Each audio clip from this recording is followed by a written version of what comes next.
Metro. It is really a pleasure to be here talking about collection development on a Friday. And here on the eve of Banned Books Week, I'm really delighted to be talking about one of the most important components of collection development, which is intellectual freedom. My name is Stephanie Anderson. I am the Associate Director of Selection for BookOps, which is the shared technical services organization of the New York Public Library and the Brooklyn Library, Public Library. And that's just a fancy way of saying that I manage the team of awesome people who develop the circulating collections for both of those libraries, 150 branches, 2 digital collections, 25 languages, all ages. And so intellectual freedom, as you can imagine, is something that comes up in our jobs and your jobs all the time. As a reminder of what we're going to be doing today, just go through what we're going to cover. I hope everyone on this call already knows that librarianship really has made a cornerstone out of intellectual freedom. And everything we do with our collections is impacted by how we feel about and how we affirm intellectual freedom. And mostly, especially the last few years, we've primarily as a profession talked about this in relation to book challenges, which we'll talk about a little bit today. But I also want to talk about how intellectual freedom is threaded through so many different things that we do every day in our libraries, and actually how that's really important to our ability to uphold it. It's not just one part of the work, it's throughout a lot of the different work. So I hope is by the end of this session, you'll have a better understanding of the basic principles of intellectual freedom in libraries, and not just those principles, but also how they apply to a lot of different parts of our work. And then as part of our overall webinar series, I also hope that this will help you feel more confident in your ability to build collections. I know that intellectual freedom can be a tense spot in a lot of communities, and it can be a place where we feel like we lose confidence in our ability to serve our communities or know what they want. And I hope by the end of the day today, or the end of the webinar today, you feel a little better about how that works in conjunction with your own job. So let's review some collection development basics. If you were here 2 weeks ago, the first 2 are things we've talked about before, but I think they're important to reaffirm every time that we talk about collection development. The first is very important to intellectual freedom, and that are these first principles of collection development. So the one is that knowledge, creativity, imagination, art, just human ability are just infinite, and they're infinite in all directions, right? They're infinite going back into the past. We already have millions of works of art, some written, some not, that have come to us from all of our ancestors in the past. And going forward, we can expect humans to keep acting this way because it's so fundamental to what makes humans humans. At the same time, everything we have to offer at the library is quite finite, right? Our resources, especially our materials budgets and our staff time, are finite. The space on our shelves, the time that we have to work with collections is very, very finite, probably too finite for most of us. Both of these things are true at the same time, and the tension between them and our attempt to resolve that tension, that is fundamentally what collection development is about. Knowing that we can't have everything, but there's so much to choose from. And what do we do about that? That's under every decision we make when we do collection development. And having strong commitment to intellectual freedom is key to making those decisions well. Another important thing to remind ourselves of are Ranganathan's 5 laws of library science. Books are for use, every reader their book, every book its reader, save the time of the reader, and the library is a growing organism. These remind us of a lot of really important things that we need to take into consideration with collection development as well, and how we try to find that balance and resolve that tension between the first principles. There are 2 other basic foundational texts to librarianship that I want to start with today to talk about intellectual freedom. The first is the ALA Code of Ethics, which shows us how important intellectual freedom is to collection development. On the left here, we have some text from the introduction. I'll read it if you can't see it. We significantly influence or control the selection, organization, preservation, and dissemination of information. In a political system grounded in an informed citizenry, we are members of a profession explicitly committed to intellectual freedom and the freedom of access to information. We have a special obligation to ensure the free flow of information and ideas to present and future generations. So right up front, when we talk about our professional ethics, we are acknowledging that we are in a role of great responsibility. We are responsible not just for what gets selected, but how it is shared, how it's presented, how it's described. And it's really critical that we remain committed to intellectual freedom in order to live up to that responsibility. There are a number of specific points of the Code of Ethics that address collection, but there are two that I want to draw out today as part of our conversation. The first is number 2. We uphold the principles of intellectual freedom and resist all efforts to censor library resources. And then number 7 is we distinguish between our personal convictions and professional duties and do not allow our personal beliefs to interfere with fair representation of the aims of our institutions or the provision of access to their information resources. So these are really important things to remember up front. One is that not just that we are committed to the idea of intellectual freedom in our own personal libraries and day-to-day work, but that the principles of these are centered in our work at all times. And that means we are always resisting any censorship efforts. And then also a really strong statement that we are never to allow our personal convictions, our personal beliefs to interfere with our professional library service. Another important document is the ALA Bill of Rights, which is a bit more public facing.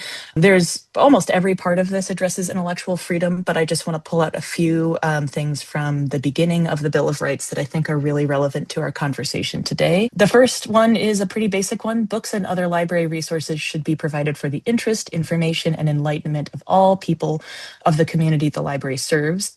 Materials should not be excluded because of the origin, background, or views of those contributing to their creation.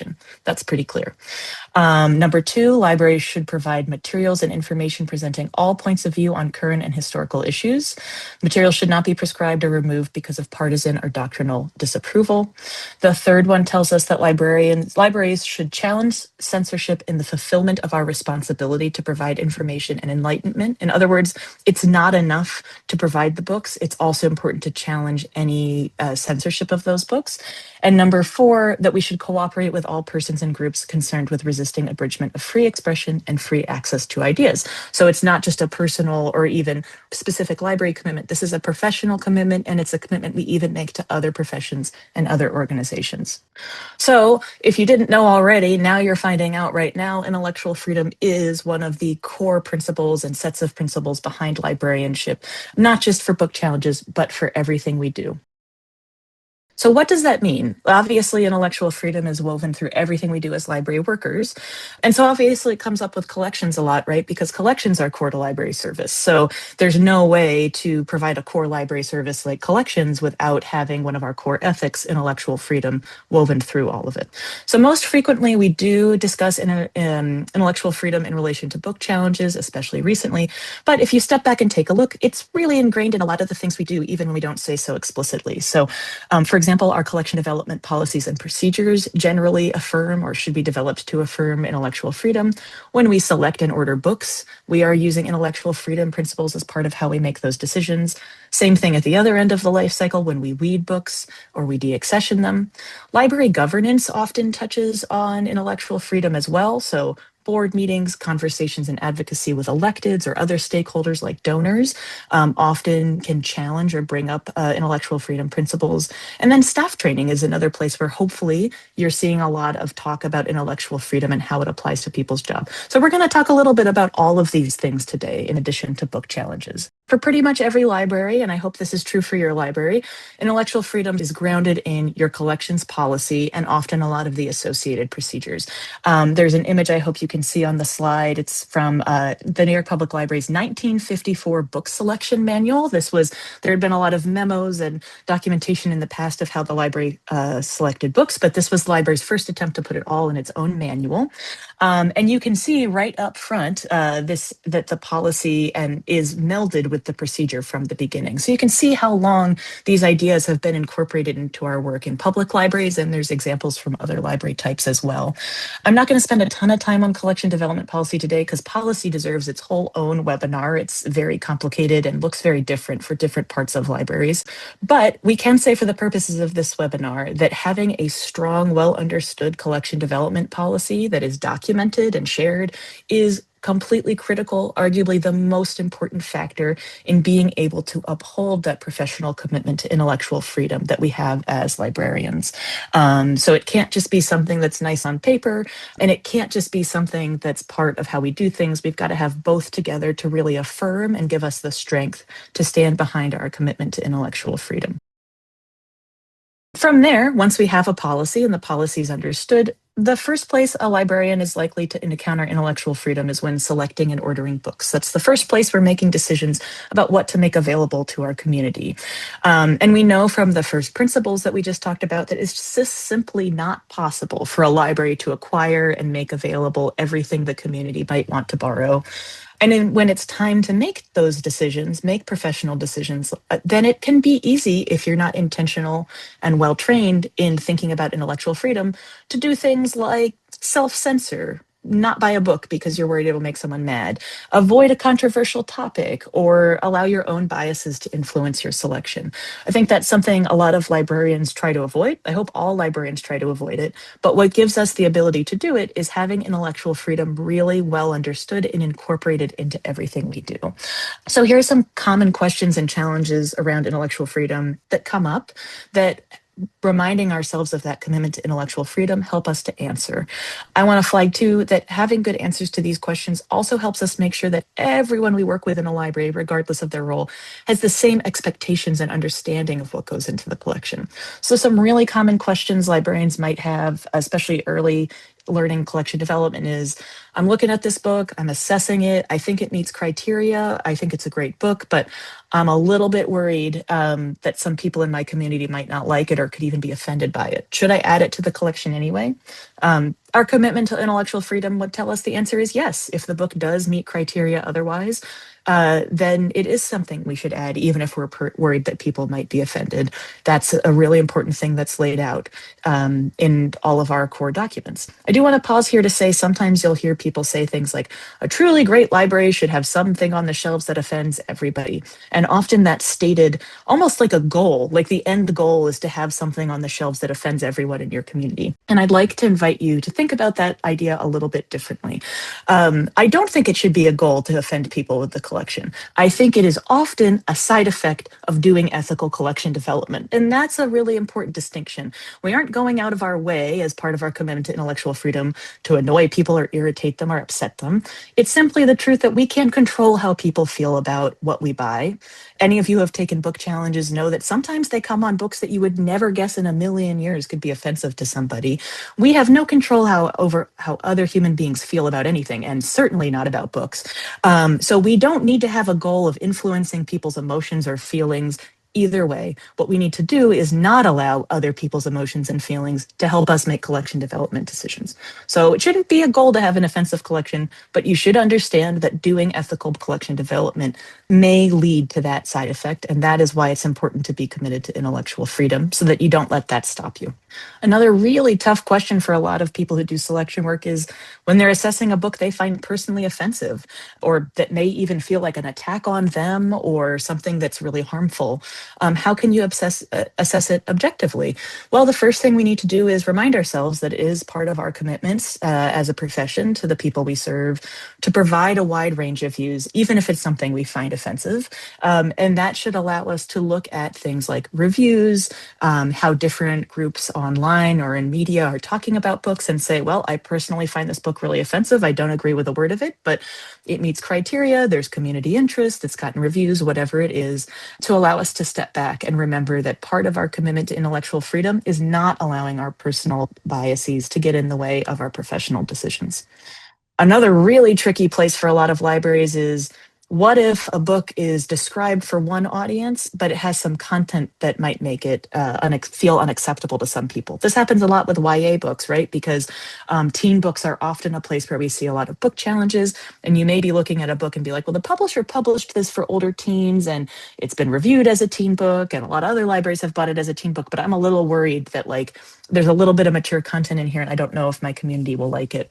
Our professional ethics and our commitment to intellectual freedom require us to offer as much access as we possibly can. So there are places where we make a professional decision that a book is developmentally inappropriate, say for children or for teens, and we decide to put it in another collection as a result. But that's part of a larger professional understanding of where somebody is developmentally and what's appropriate for different ages. We don't want to be making that decision because we're worried that some caregivers might be upset with us if our feeling is this book is actually appropriate for some of the teens that we share. And then finally, this is just sort of an overarching concern that we've always got to be aware of because we talked about with the first principles, Nobody has the space or the funds to buy all the new books that people might want. So, how can you make sure you are making the best decisions for your community?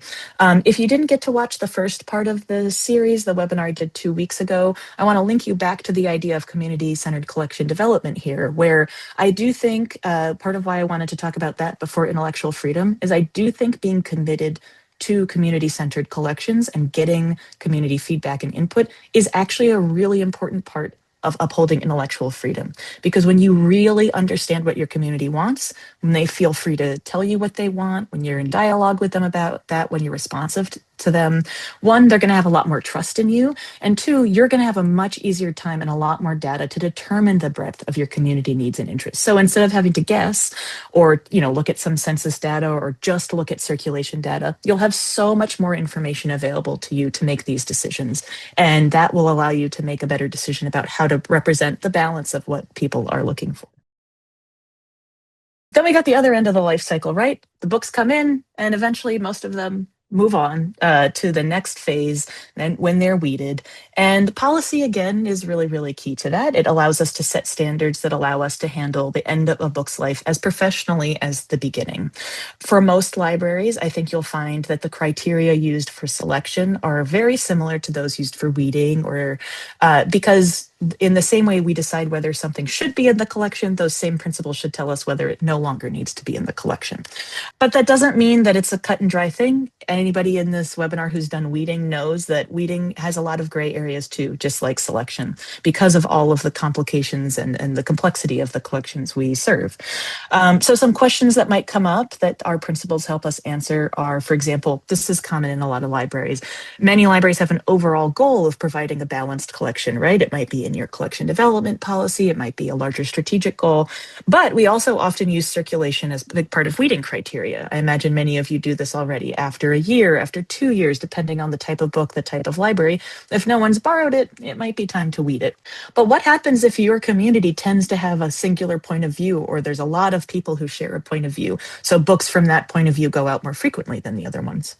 Well, intellectual freedom principles would tell us that we shouldn't be using circulation as our only weeding criteria for that exact reason. And we don't do it on the selection side either.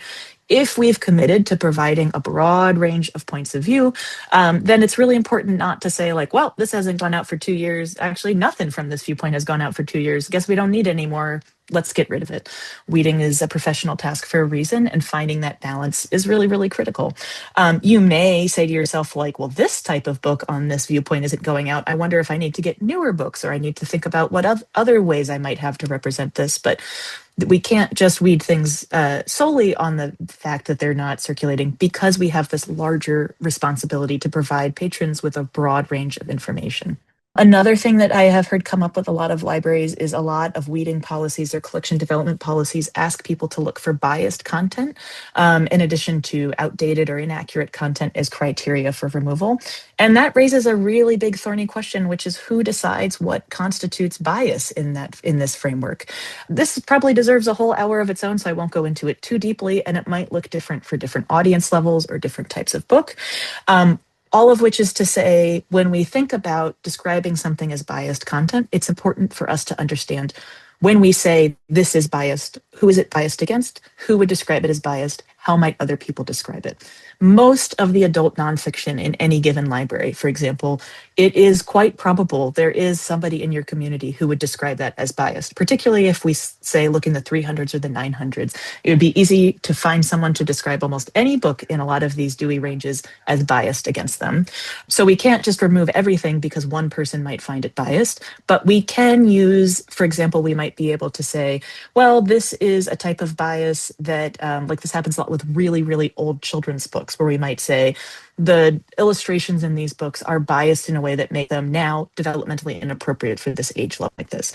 The last thing that I see comes up a lot with these questions is when to replace or not replace a book. Most of you are probably in the position of some of your books becoming very, very well loved and needing a new copy, or even disappearing, never coming back. They go missing, they come back with a big dog bite out of the corner or sand under the mylar. Sometimes we replace those books because we think they're going to keep circulating, and other times we're like, no, I don't think we need to buy that again. This is another place where it's really easy to let personal biases or concerns about community feedback get make a decision for you, where you might be like, well, it is still circulating, but boy, people complain about it all the time. Like maybe it would be easier for our lives if we just didn't buy it again. So this is another place where we want to remind ourselves that like replacements and continuing access to a book, not just the initial purchase, but continuing to provide access to a book, should be made with the framework of intellectual freedom as well. The last thing I'll say here, and we'll talk more about staff training in a moment, is these questions may feel like questions, same thing with the previous slide, that only apply to some of the work in your library or only some of the people in your library. But I want to encourage you to think about everyone who works in your library and how they're included, say, in weeding training. And is weeding training including discussion of these principles? Or are you just telling one or two people who do the bulk of the collections work? A lot of weeding and collection maintenance trainings in particular are focused a lot on the mechanics of weeding, like how to run the report, how to withdraw the book in the ILS. But we want to make sure we're always starting with these principles and making sure they're centered in whatever we talk, however we talk to our staff about this. And as I said, that's every library worker, not just the manager, not just the librarian in charge of the collection, but anyone who could be coming in contact with patrons or the materials around this collection. So let's talk about book challenges. That's one of the number one things that has made this such a popular topic. Intellectual freedom is always important to librarians, but obviously there's been a tremendous increase in book challenges over the past few years. What's made this different from book challenges, say like 7, 8, or 9 years ago, is there's been a larger national, very politicized movement, and it's dominated media coverage, which has really changed the landscape of book challenges for pretty much every librarian I know. They're also a pretty direct assault on intellectual freedom. So the things we were talking about earlier are ways, like subtle ways, in which we can, unless we're intentional, forget about incorporating intellectual freedom. When someone tries to take a book off the shelves, that's pretty direct. And it's directly contrary to our commitment to provide that broad range of viewpoints and information. Frankly, because if a library staff member makes these professional decisions, there's a policy, they're making a professional decision about selection, then they are making a professional decision that is protected by that policy and upheld by our commitment to intellectual freedom. So when someone asks us to remove it just because, frankly, they don't like it or they don't agree with it, that is simply an attack on intellectual freedom. And let's be honest, even though there are a very, very, very tiny number of our patron interactions, the vast majority of our patrons have never even thought about challenging a book and never will. That doesn't matter. They still have a huge impact on us. They can have a really big emotional impact. These can be really difficult conversations, really change our relationship to the community. And especially if you don't feel prepared to them, they can be really, really difficult. And that's part of why we talk about them so much when we talk about intellectual freedom. Many people are wondering at this point, why do libraries even accept challenges? Why is this standard library practice? And I think it goes to the heart of what intellectual freedom means if you're a professional librarian, library worker. They are a really direct attempt on one of our dearest values. So why are we letting people even remove them? As I heard it described by one librarian, the Parks Department or the Streets Department does not allow you to challenge a street and say, I don't like the name of the street or where it is. And the Parks Department does not allow you to say, this park is all wrong. You've got to close it. Most public offices hopefully take feedback and listen to their constituents and try to be responsive, but they don't allow such a direct interchange of ideas to ask that a constituent overrules the professional guidance of an expert. So I'll give you some reasons, although I want to note that increasingly some libraries are no longer accepting challenges for that reason, and particularly in response to a lot of the politicization and the weaponization of collection development policies. There are some libraries that have stopped accepting challenges entirely for this reason. They do accept collections feedback still. They'll listen to their patrons, but they no longer have the formal process that so many of us do. And I think that makes a lot of sense. I have a lot of respect for that. I also have a lot of respect for libraries that still accept them. Both of my libraries accept challenges. And here are some reasons why we do that and why you may do it. One is that community interest or community values is often selection criteria for a library. And so it's really important that the community who paid for all these books, after all, has a way to tell us whether a book is actually of interest to them. It's still our decision ultimately as professionals whether or not we agree with whether they agree with a book. We're making decisions on behalf of a whole community, but they should be allowed to tell us what they think as members of the community and in many cases, people who help fund it. As we talked about with community-centered collection development, Yeah, patron feedback, even when it challenges the library, it challenges what we think or what we know, is a pretty crucial component. Having that patron feedback. If patrons don't have a way to talk to us, don't have a way to let us know what they think, that does damage our coherence with the community and the trust that they have with us over time. And it makes it harder for us to develop collections even outside of the realm of book challenges. And then finally, I do believe inviting direct feedback can ensure that transparency and strengthen that trust. That when people feel as though they have no outlet, they have no way to participate in a public service, that often really damages their relationship with that public service, may cause them not to use it, feel like it's not for them. But when we have a way, if we have a way to invite that direct feedback and dialogue, then it can really actually strengthen our overall standing in the community and the relationships that we have with patrons. Because of the current moment, I just want to take a moment to say that many libraries, if not all libraries, are feeling on the defensive with these challenges at this point. And that's pretty understandable. I myself handle challenges as they come through at my library. I know it is very difficult, it is very emotional, it's very time consuming, and it's understandable that a lot of people are on the defensive end with this. But I do want to take a moment as we talk about this, it's because it's important to our commitment to intellectual freedom to remember that not all challenges come from the same place, and challenges have always been a part of library service. There are definitely groups that have made this a lot harder in recent years, but there are just as many, if not more, patrons who just don't know what a library does or why we do it. And I think that's really, really crucial when you think about how you uphold intellectual freedom for the people that you serve. I want to share what I think are some really important statistics. These come from a survey conducted a few years ago on behalf of the ALA that help us better understand how Americans think about book challenges and intellectual freedom. So you can see on the slide here that the vast majority of people oppose efforts to remove books from local public libraries just because some people find them offensive or inappropriate and don't think young people should be exposed to them. It's really important to remember that most Americans, whether they know what library values are, what they know, if they've read the ALA Bill of Rights or Code of Ethics, most people just instinctively in this country side with what our deepest values are. I want to share a couple more data points from this survey that I think are important. Large majorities also oppose school book removals in school libraries after hearing arguments from both sides. And I'll quote directly, after hearing reasons to both support and oppose efforts to remove books from school libraries because some parents find them offensive or inappropriate, voters oppose efforts to remove books from school libraries by a 34% margin. Another question on the survey asked whether people have a favorable opinion of librarians who work in local public libraries and school libraries. And what they found is 9 in 10 voters and 92% of parents do have a favorable opinion of librarians who work in public and school libraries. And 66% of voters, 65% of parents are very favorable towards librarians.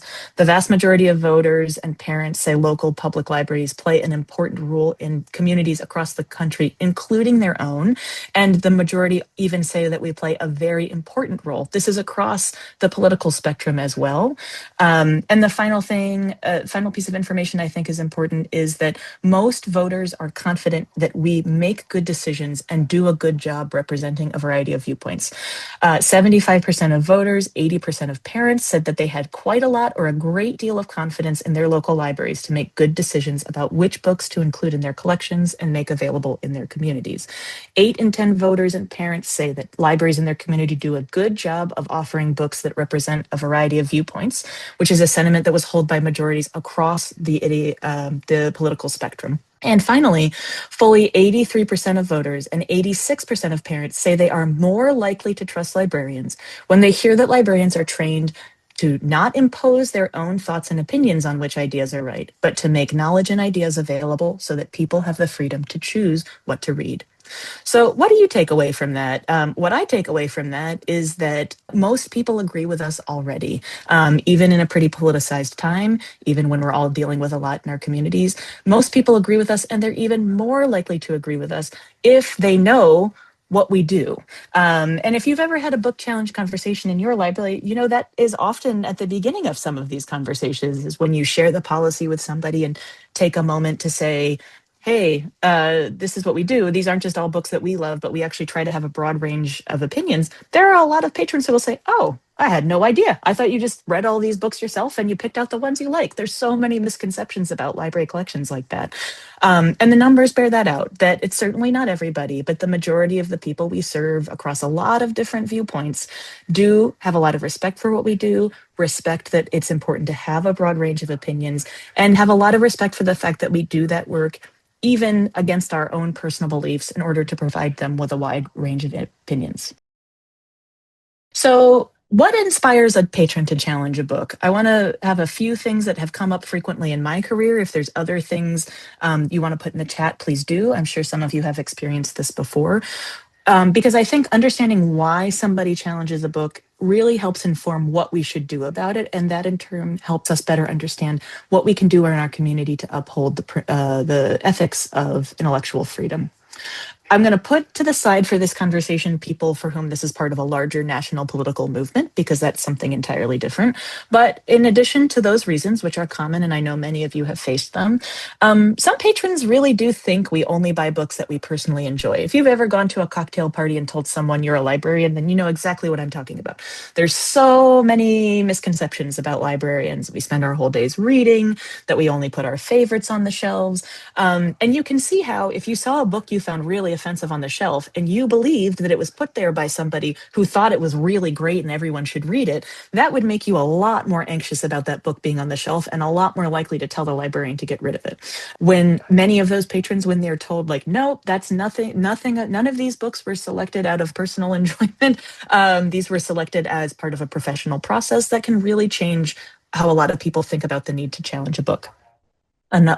Similarly, other patrons may not realize that our mission is specifically to provide a broad range of viewpoints, rather than recommending one viewpoint. They may think that, oh yes, the librarians all want us to think a certain way. You know, people bring a lot of different experiences and with libraries across their whole lives when they come into our buildings. And so they may think like, oh, this is that the library must approve of this viewpoint, not realizing that that's just not why we do what we do.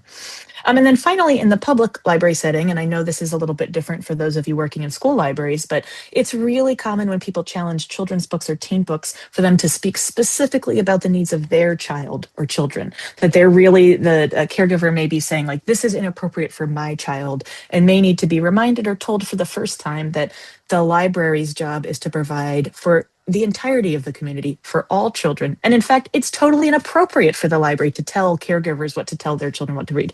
We can advise them, we can tell them what we think, but ultimately, I think librarians have a great deal of respect for the responsibility that caregivers have for the people they care for, and that we're never going to tell caregivers what they can and can't read to their children in the public library. And along those lines, so that means we are not going to do it for you, person standing in front of me, and we also can't do it for the other families who really do want to see this book in the collection. Again, these are all different reasons that come from a place of maybe not really understanding what the library does and why. And what's great about these reasons, even though I've been in all these conversations and I know they're not fun, is that many of these reasons can be addressed if you're consistent and clear and proactive with your training for both staff and stakeholders, and also in how you message all of this out to the community, specifically around how one builds and keeps a library collection. Since Banned Books Week is about to come up, I want to surface also that how we talk to the community, how we involve the community is a really important part of intellectual freedom. I think most libraries, if you haven't made it already, you're about to put up your Banned Books Week display. But that's often for many libraries the main way we're engaging on intellectual freedom topics in a community in any given year. So what else can we do to bring this up in ways that help us with these commitments that we have? The first is taking collections feedback. You'll notice that some of this overlaps with what we talked about 2 weeks ago with community-centered collection development. How do patrons provide collections feedback? Is the policy easy to access from that? Whether you have a title suggestion form, an author submission form, whether it comes in over the phone or people want to say they don't like a book, like, how easy is that for people to find? Is it something you actively solicit? Are you making sure the policy is accessible to them at the same time so they can understand what you do with that feedback? Is that policy public? Is it recently updated? Is it written in a way that's easy to understand? I know a lot of libraries have done a ton of work the last few years to update collection development policies, just making sure they're written in a way that people can understand and we can be transparent with them about how we make decisions with the funding they give us. Another really important piece of community engagement around intellectual freedom is our advocates. If you have a board, if you have a friends group, your electeds, any other stakeholders like major donors or foundations, do they get this policy? Have they been given the policy? Have you given them a chance to understand it and ask questions? We can't be everywhere, and often people won't say certain things to librarians, so they'll approach some of these other advocates we have in our community. So making sure that we're finding opportunities for all of these advocates to really have a clear understanding of what we do and why, and feel just as committed to upholding it is key to really engaging the community. And then finally, displays and marketing. I want to ask you all to think about, like, when we talk about banned books, when we engage with the community on banned books, how is that perceived? When we do our big banned books weeks displays, are we inadvertently playing into this idea that some books are dangerous and bad, which we don't actually believe as a profession? How do we connect all of these displays and this community engagement to the work that's happening now, to the commitments that librarians are making now? We do want to bring attention to books that are being banned around the country, even if they're not banned in your community, because like I said, most Americans don't agree with this, and a lot of them don't even know it's happening and are kind of stunned when they find out it is and become engaged. But we want to make sure we're doing it within the framework of, like, intellectual freedom being a core professional value, and not just for 1 week out of the year, but something that we're constantly engaging with across a lot of different parts of our work. The final thing I want to bring up is library staff. We've mentioned library staff a few times, and I want to remind you, depending on what you do in your library, what kind of library you're in, that everybody in your library should understand these principles, and preferably from the first day you hire them. If you aren't already engaging people with intellectual freedom and your collection development policy right as part of onboarding, you're missing an opportunity to help them really understand what the library does in its heart from the first day that they start with you. And again, I do not think that we should be limiting this to any particular job title or set of tasks. This is something that if you're engaging with the public, if you're engaging with the collection on any level, you should understand these principles. They should be very dear to you. So thinking through, like, when are your staff being trained in these principles? Is it being incorporated into other trainings, say like weeding, or where intellectual freedom is part of how we do our jobs? Are we specifically addressing that? Are support tools prepared? Do you have the forms printed out? Have you done some role playing with staff so that they're ready if they have to have a tough conversation? Challenges can be really hard. Do staff know what to do, not just during, but then like debrief after what something like this happens? Even if a challenge isn't filed, even if it's just a tough conversation with a local parent, is there a process in place for having those conversations, for debriefing, for getting to work through them? And then finally, how have you trained staff sort of approach wise and mentally when someone comes to the desk and says something, maybe as explicit as, I don't like this book, take it off the shelves, maybe a little more subtle, like, I don't think this should be in the teen section, I think it should be in the adult section, or maybe even something like, who chooses all these books? Do staff feel prepared, and do they have a mindset of these conversations that's not just about like walking them to a form and walking away, but really being prepared and ready to talk about what a library is, how we develop a collection, and why we do it that way? So, some takeaways, some things we can think about doing next that I would recommend. If you're looking to celebrate Banned Books Week in your library by upholding intellectual freedom, reaffirming intellectual freedom and your commitment to it in your library, here are a couple different things that I could recommend as takeaways to consider over the next couple weeks. One is, take a look at those policies. Are they up to date? And if they're up to date, are they accessible? Does everyone who needs them have access to them? Are they in a form where they're easy to find? Are they available physically as well as digitally? All of these different things. Are these policies relevant to the service you're providing now? And are they things that all the different people who might need to see them, can they see them easily? The second one is to think about what kind of training you need to do. This is a great week to do it, but you can do it year round. Thinking about your staff and your stakeholders, like, does everyone on your board comfortable with this?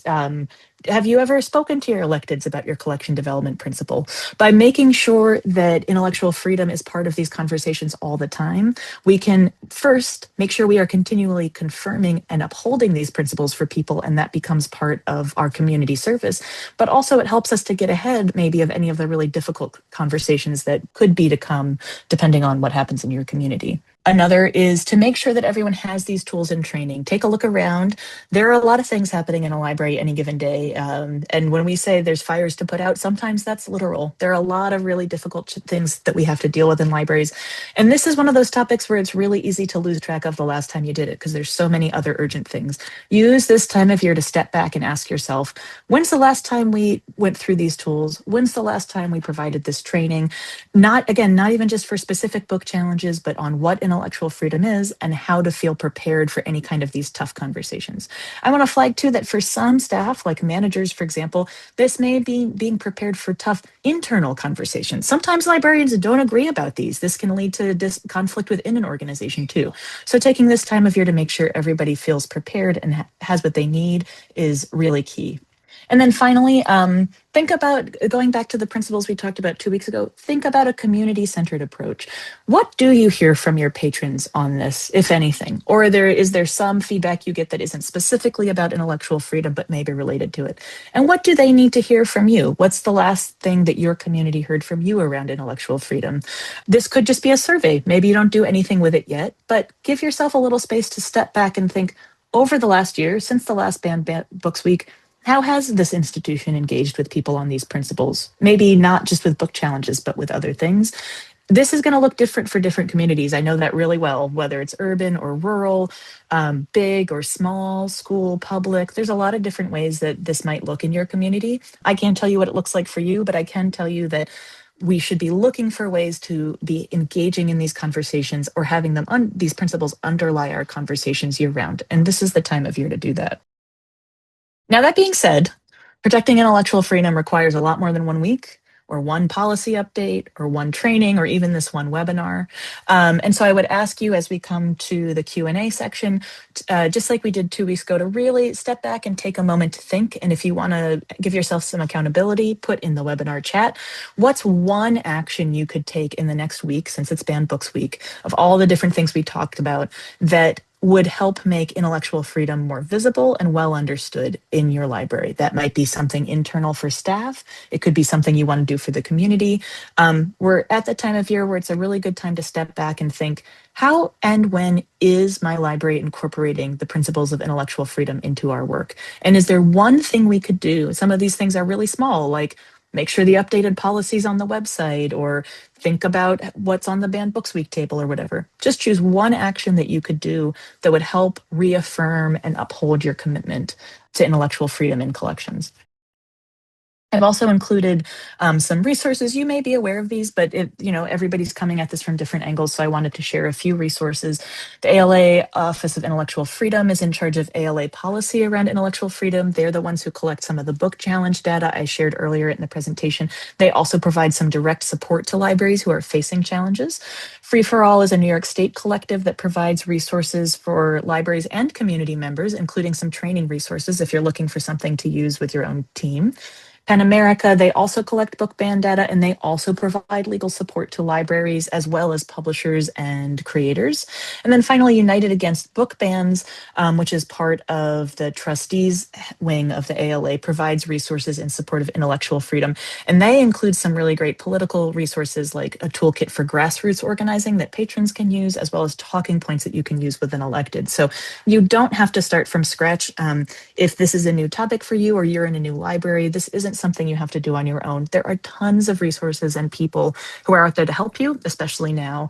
So you should never be starting from scratch. There's a lot that you can build on, and there's a lot of small steps you could take even today or next week that would really help you reaffirm and feel for yourself like, yes, I am in sync, I'm ready, I'm a librarian, I believe in intellectual freedom, and here is how it's part of my job, and here's how it's part of the service that I offer my community.